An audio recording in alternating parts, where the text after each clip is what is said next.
டெல்லி கேபிட்டல்ஸோட retentions for the WPL 2026 mega ஆக்ஷனுக்கு பார்த்தீங்கன்னா 5 பிளேயரை வந்து ரீடைன் பண்ணியிருக்காங்க.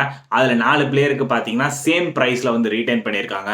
ஃபர்ஸ்ட் பார்த்தீங்கன்னா ஜெமெமா ராட்ரிக்ஸ்க்கு வந்து ஒரு 2.2 crores வந்து கொடுத்துருக்காங்க. அதுக்கப்புறம் பார்த்தீங்கன்னா எக்ஸ்பீரியன்ஸ் ஆல்ரவுண்டர் மாரிசன் கேப் அவங்களுக்கு வந்து ஒரு 2.2 crores. Then young talent Shafali Verma ஃபைனல்ஸில் உமன்ஸ் வேர்ல்ட் கப்பில் கலக்கினவங்க. ஸோ அவங்களுக்கு வந்து ஒரு 2.2 crores. அதுக்கப்புறம் பார்த்தீங்கன்னா யங் ஆல்ரவுண்டர் அனபெல் சுத்தர்லாண்டுக்கு ஒரு 2.2 crores கொடுத்துருக்காங்க. ஃபைனலாக பார்த்தீங்கன்னா யங் டேலண்ட் அண்டர் 19 இந்தியாவுக்காக சூப்பராக பர்ஃபார்மன்ஸ் காமிச்சிருந்தாங்க. ஒரு கேப்டன்சியும் பண்ணியிருந்தாங்க நிக்கி பிரசாத். ஸோ அவங்கள பார்த்தீங்கன்னா 50 lakhs கொடுத்து எடுத்திருக்காங்க. கேப்டன் மெக்லானிங் எடுக்கலையா அப்படின்னு கேட்டிங்கன்னா, ஸோ அவங்க வந்து ஒரு ஸ்ட்ராட்டஜிக்கலாக வந்து ஒரு மூவ் பண்ணியிருக்காங்க. மேபி வந்து ஒரு நியூ கேப்டன்சியோட போகலாம். எனக்கு தெரிஞ்சு ஜெமெமா ராட்ரிக்ஸ்க்கு வந்து ஒரு கேப்டன் கொடுப்பாங்களோ ஒரு ஃபீல் இருக்குது. அந்த ஒரு இந்தியன் கோரில் வந்து அவங்க டீமை ரெடி பண்ணுவாங்க அப்படிங்கிற ஒரு ஃபீல் இருக்குது. ஸோ இவங்களோட ரிமைனிங் பர்ஸ் பார்த்தீங்கன்னா 5.75 crores வந்து வச்சிருக்காங்க. நல்ல ஒரு சாலிட் ரிட்டன்ஷன்ஸ் வந்து பண்ணியிருக்காங்க. நல்ல ஒரு டீமாக வந்து பில்ட் பண்ணாங்கன்னா டெஃபினட்டாக அந்த ஒரு பிளே ஆஃப் நோக்கி போவாங்க.